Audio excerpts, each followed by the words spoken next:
Students, तो हम discuss कर रहे थे solubility of solid in liquid. उसमें हमने फैक्टर्स की बात की, जिन फैक्टर्स को हम अप्लाई करते हैं जिससे सॉलिड की जो सॉल्युबिलिटी है वो वेरी करती है। तो सॉलिड की सॉल्युबिलिटी के बाद में हम अब बात करने वाले हैं गैस की solubility in liquid. Solubility of gases in liquids। Solubility of gases in liquids। तो गैसेस जो होती है, वैसे तो देखो जनरली हम ये कह सकते हैं कि जो भी गैस होती है चाहे कैसे भी नेचर की हो, इससे कोई फर्क नहीं पड़ता, लिक्विड के अंदर उसकी सॉल्युबिलिटी हमेशा क्या होती है, कम ही होती है। ठीक है, तो गैसेस जो होती है वो लिक्विड में हमेशा क्या होती है, कम सोल्यूबल होती है, क्योंकि गैसेस मॉलिक्यूल्स की जो काइनेटिक एनर्जी होती है वो ज़्यादा होती है, इसलिए वो ज़्यादा उस लिक्विड के अंदर डिसॉल्व नहीं हो पाता। तो गैसेस मॉलिक्यूल्स जो होते हैं, gases are less soluble in liquids. Okay, दूसरा पॉइंट, इनमें कौन से फैक्टर है जो गैसेस की सॉल्युबिलिटी को अफेक्ट करते हैं। तो हम फैक्टर्स की बात करेंगे। फैक्टर्स में यदि पहला फैक्टर हम लें, नेचर ऑफ गैसेस, गैसेस की नेचर कैसी है उसके अकॉर्डिंग उसकी सॉल्युबिलिटी भी चेंज होगी। देखो, सारी गैसें एक जैसी नहीं होती, कुछ गैसें डाई एटॉमिक गैसेस होती है जिनमें सेम एटम होते हैं, डाई एटॉमिक गैसेस बोलते हैं, जिसमें दो एटम्स प्रेजेंट होते हैं। एक होती है होमोन्यूक्लियर और एक होता है हेट्रोन्यूक्लियर। होमोन्यूक्लियर का मतलब होता है जिसमें सारे एटम्स सेम होते हैं, और हेट्रोन्यूक्लियर होता है जिसमें सारे एटम्स जो है वो डिफरेंट होते हैं। तो गैसेस की नेचर के अकॉर्डिंग इनकी सॉल्युबिलिटी भी जो है वो वेरिएबल है। तो कौन सी गैसें हैं जो लिक्विड के अंदर ज़्यादा सोल्यूबल है, वाटर के अंदर ज़्यादा सोल्यूबल है, और कौन सी ऐसी गैसें हैं जो उनकी सोल्यूबिलिटी जो है वो कम है।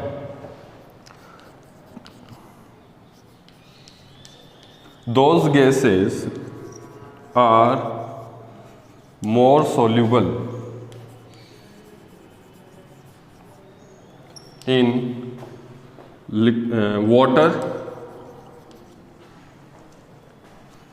water whose can make any kind of compound with solvent molecules।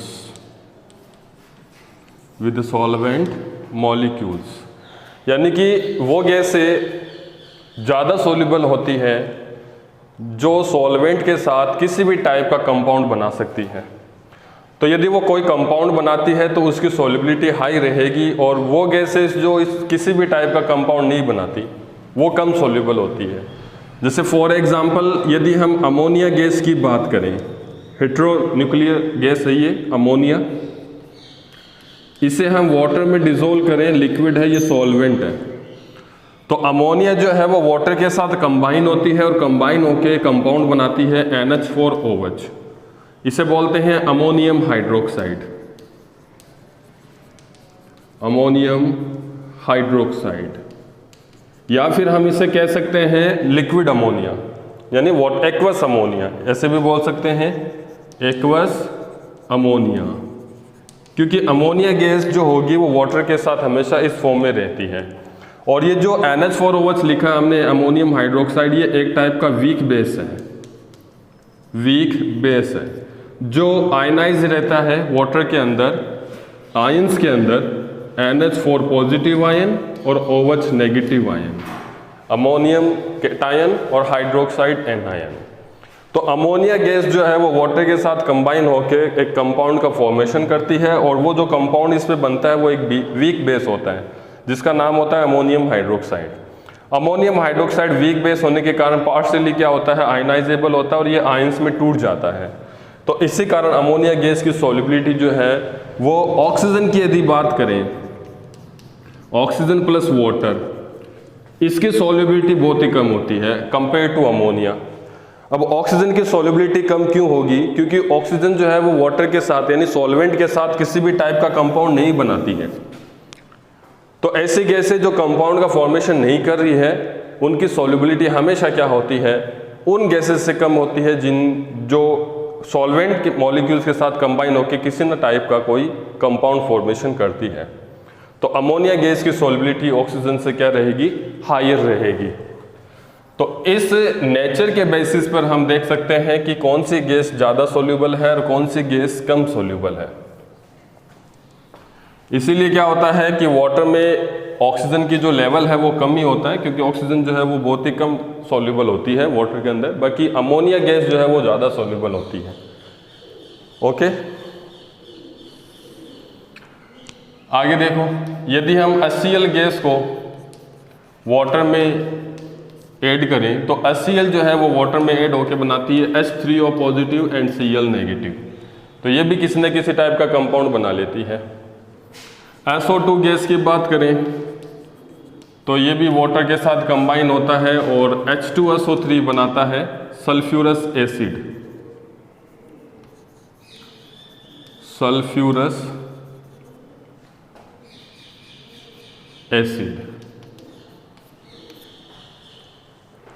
Okay, तो इस टाइप से हम गैसेस में नेचर ऑफ गैस जो फैक्टर है वो हम अप्लाई करके बता सकते हैं कौन सी गैस ज़्यादा सॉल्युबल है और कौन सी गैस कम सॉल्युबल है।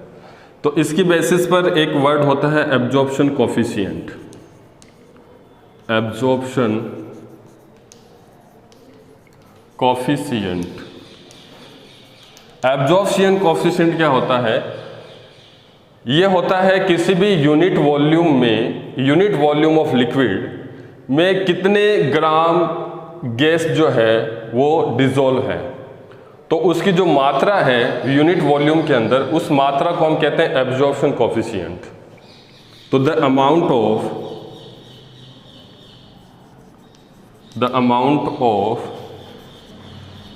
Gas dissolve in per unit volume of liquid, इसे एब्जॉर्प्शन कोफिशिएंट कहते हैं। एब्जॉर्प्शन कोफिशिएंट जितना ज़्यादा होता है गैस की सॉल्युबिलिटी उतनी ही हाई रहेगी। यानी कि एब्जॉर्प्शन कोफिशिएंट जो है वो डायरेक्टली प्रोपोर्शनल है गैस की सॉल्युबिलिटी के। तो इसके बेसिस पर हम कुछ गैसेस को अरेंज करते हैं। सबसे ज़्यादा एब्जॉर्प्शन कोफिशिएंट SO2 का होता है, उसके बाद NH3 होती है, उसके बाद HCl है, उसके बाद CO2 है, इसके बाद नाइट्रोजन है, फिर ऑक्सीजन है, फिर हीलियम है। सबसे कम सॉल्युबिलिटी इनर्ट गैसेस की होती है। ये डिक्रीजिंग ऑर्डर है कुछ गैसेस का सॉल्युबिलिटी के अकॉर्डिंग। सबसे ज़्यादा सॉल्युबल गैस जो है वो SO2 है, क्योंकि इसका एब्जॉर्प्शन कोफिशिएंट हायर होता है इसलिए, और सबसे कम सॉल्युबल होती है हीलियम, क्योंकि इसका एब्जॉर्प्शन कोफिशिएंट सबसे लोवेस्ट होता है। ठीक है, तो ये फर्स्ट नेचर थी, फर्स्ट फैक्टर था जिसमें हम नेचर ऑफ गैस की बात करते हैं। अगला फैक्टर देखो, टेम्परेचर इफेक्ट। दूसरा है टेम्परेचर इफेक्ट। टेम्परेचर इफेक्ट में हम ये देखते हैं, इसमें सिर्फ सीधा डायरेक्ट इफेक्ट होता है। टेम्परेचर इंक्रीज करने पर गैस की सॉल्युबिलिटी क्या होती है, कम होती है, क्योंकि गैस की काइनेटिक एनर्जी वैसे ही ज़्यादा होती है, एस्केपिंग टेंडेंसी उसकी ज़्यादा होती है। यदि आप एक्सटर्नल टेम्परेचर इंक्रीज कर रहे हो तो उससे एनर्जी और ज़्यादा प्रोवाइड होगी, और ज़्यादा एनर्जी उस मॉलिक्यूल्स को यदि मिल रही है तो वो मॉलिक्यूल जो है वो वहाँ पे रह नहीं पाएगा। वो मॉलिक्यूल वहाँ पे फिर बहुत ही फास्टली एस्केप हो जाएगा, क्योंकि उस कंडीशन में उसकी काइनेटिक एनर्जी इतनी ज़्यादा बढ़ जाती है कि वो किसी भी टाइप का बॉन्ड बनाने में पार्टिसिपेट नहीं करेगा, वो किसी भी टाइप के अट्रैक्शन शो नहीं करेगा। उसके अट्रैक्शन जो भी थे वो ज़्यादा टेम्परेचर बढ़ने पर वो अट्रैक्शन जो है वो वीक होता जाता है और फाइनली वो क्या हो जाता है, उस अट्रैक्शन से बाहर निकल जाता है, और अट्रैक्शन से बाहर निकलते ही वो क्या हो जाएगा, उस लिक्विड में से बाहर चला जाएगा। तो टेम्परेचर बढ़ाने पर गैसेस की सॉल्युबिलिटी हमेशा क्या होती है, डिक्रीज होती है। तो ऑन इंक्रीजिंग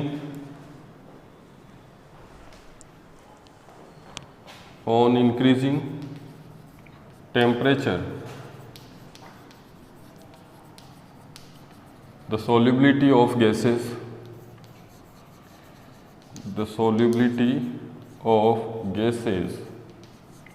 always decreases। और इसका बहुत ही एक जर्नल एग्जाम्पल हम देख सकते हैं कि जैसे जैसे टेम्परेचर बढ़ता है अर्थ का, तो जो एक्वेटिक एनिमल्स होते हैं, तो कोई ऐसा रीजन जहाँ पे टेम्परेचर हाई है तो वहाँ पे जो जल में रहने वाले जो एनिमल्स होते हैं वो उस जल से बाहर या दूसरी ओर माइग्रेट कर जाते हैं, यानी वो उस रीजन को छोड़ देते हैं, क्योंकि ज़्यादा टेम्परेचर बढ़ने से उस जो वाटर होता है उस वाटर में ऑक्सीजन का लेवल हमेशा घटता जाएगा। ऑक्सीजन का लेवल घटने से वहाँ पे क्या होगा कि उस वाटर के अंदर ऑक्सीजन की मात्रा कम होगी, और मात्रा कम होगी तो वहाँ पे जो एनिमल सर्वाइव कर रहे हैं वो फिर सर्वाइव कर नहीं पाएंगे। क्यों? क्योंकि उनको वो उतनी सफिशिएंट अमाउंट में ऑक्सीजन मिल नहीं पाएगी, क्योंकि वो ऑक्सीजन उन्हें लिक्विड जो वाटर होता है उसके थ्रू ही मिलता है। तो टेम्परेचर बढ़ने से उस वाटर के अंदर वहाँ पे क्या होगा कि जो ऑक्सीजन लेवल है वो डिक्रीज होता जाएगा। तो ये टेम्परेचर इफेक्ट होता है और ये डायरेक्टली इसके प्रोपोर्शनल है, डायरेक्ट इसका इफेक्ट है। टेम्परेचर बढ़ेगा तो गैसेस की सॉल्युबिलिटी जो है वो हमेशा क्या रहेगी, डिक्रीज रहेगी। तीसरा फैक्टर है प्रेशर। ये बहुत ही इंपॉर्टेंट फैक्टर होता है गैसेस के केसेस में, प्रेशर इफेक्ट, क्योंकि प्रेशर जो है वो भी टेम्परेचर की तरह डायरेक्ट इफेक्ट डालता है सॉल्युबिलिटी पर, लेकिन ये इसके अपोजिट फंक्शन करता है। यदि आप किसी गैस पे प्रेशर बढ़ाओगे तो उसकी सॉल्युबिलिटी क्या होगी, हमेशा बढ़ती है। तो जैसे जैसे प्रेशर बढ़ता है वैसे वैसे गैस की सॉल्युबिलिटी भी क्या होती जाएगी, बढ़ती जाएगी। तो on increasing pressure the solubility of gases increases। ये इंक्रीज होता है, ठीक है। जैसे जैसे प्रेशर बढ़ेगा वैसे वैसे सॉल्युबिलिटी भी बढ़ती जाएगी। जैसे फॉर एग्जांपल यदि हम एक्सपेरिमेंट करके देखें, एक जार ले लेते हैं, ये हमने एक जार ले लिया, इसके ऊपर इसको कैप से बंद कर दिया, और यहाँ पे मान लो लिक्विड सॉल्वेंट है, वाटर है, और यहाँ मान लो वाटर वेपर है, वाटर की गैस है, ये वाटर वेपर है, ओके। और इस जार पे सपोज कर लो यहाँ एक पिस्टन लगा हुआ है मूवेबल। अब जैसे जैसे हम इस पिस्टन को, यहाँ पे पिस्टन पे प्रेशर लग रहा है P एक्सटर्नल, ठीक है। जैसे जैसे हम P एक्सटर्नल को इंक्रीज करते हैं तो पिस्टन नीचे की तरफ जाएगा। जब पिस्टन नीचे आएगा तो इन गैसेस मॉलिक्यूल्स पे प्रेशर बढ़ेगा। जैसे जैसे इन गैसेस मॉलिक्यूल्स पे प्रेशर बढ़ता जाता है तो इस वाटर का लेवल भी बढ़ता जाएगा, और यहाँ जो वेपर थी उसकी अमाउंट भी क्या होती जाएगी, कम होती जाएगी। ऐसा क्यों हुआ? ऐसा इसलिए हुआ कि प्रेशर बढ़ने से यहाँ जो वेपर थी वो अब वाटर के अंदर डिजोल्व होने लग गई, वो इनमें घुलने लग गई। तो प्रेशर बढ़ने से वाटर वेपर का इस वाटर के अंदर डिजोल्व होना, यानी कि इसकी सॉल्युबिलिटी को बढ़ता हुआ इंडिकेट कर रहा है। तो जैसे जैसे प्रेशर बढ़ेगा वैसे वैसे गैसेस की सॉल्युबिलिटी जो है वो क्या होती जाएगी, बढ़ती जाएगी। अब ये जो इफेक्ट था, ये जो फैक्टर था, इसे स्टडी किया था एक साइंटिस्ट ने जिनका नाम था हेनरी। हेनरी ने इसे स्टडी किया और इसे कुछ मैथमेटिकल तरीके से एक्सप्लेन करने की कोशिश की, और उन्होंने मैथमेटिकली इस रिलेशन को एक्सप्लेन किया था, जिसे उन्होंने अपने ही नाम पे एक रूल बनाया जिसे कहते हैं हेनरी रूल या हेनरी लॉ। तो हेनरी ने क्या किया देखिए,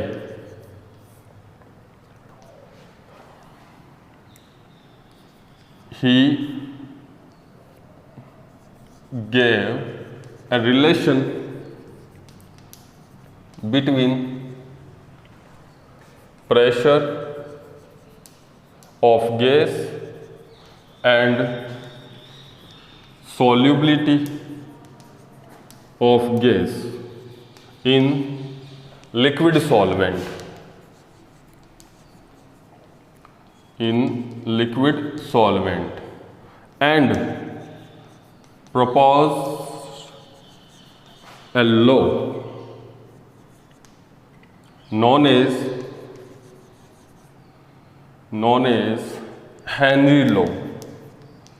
Known as Henry law. According to Henry,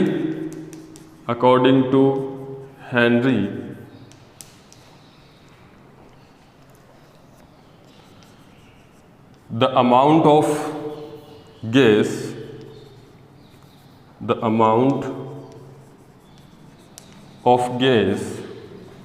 M is directly proportional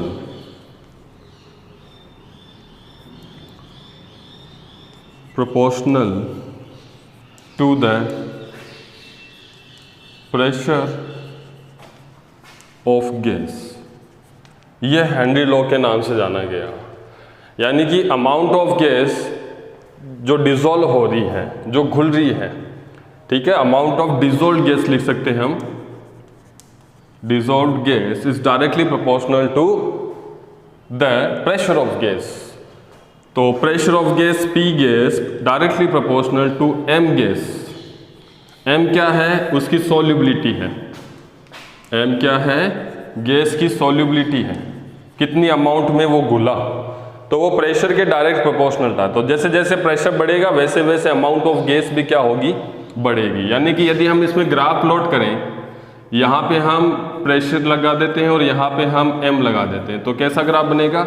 एक स्ट्रेट लाइन ग्राफ बनेगा, linear straight line.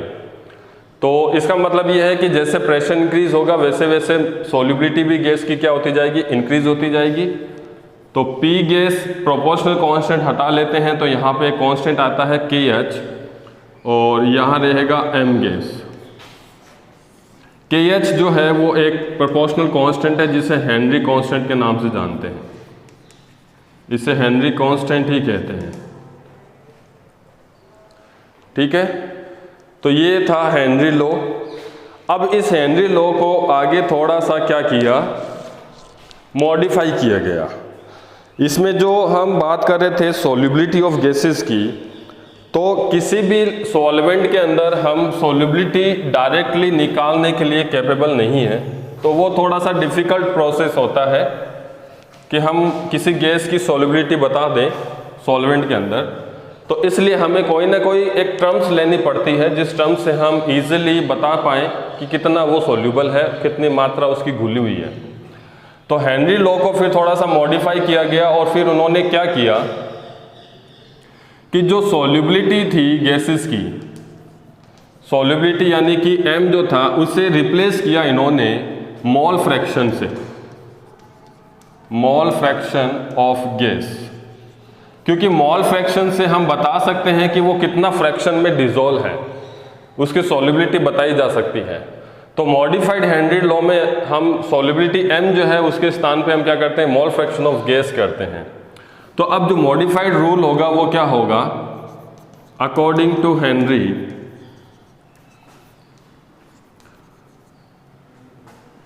The pressure of gas is directly proportional to the mole fraction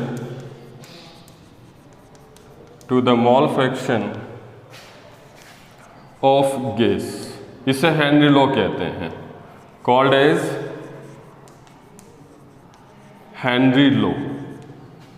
तो P gas equals to KH and X gas, ये relation आएगा।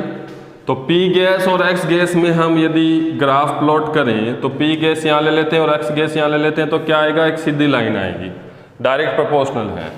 यदि Henry constant हम निकालें तो Henry constant equals to क्या होता है, P गैस अपॉन में X गैस।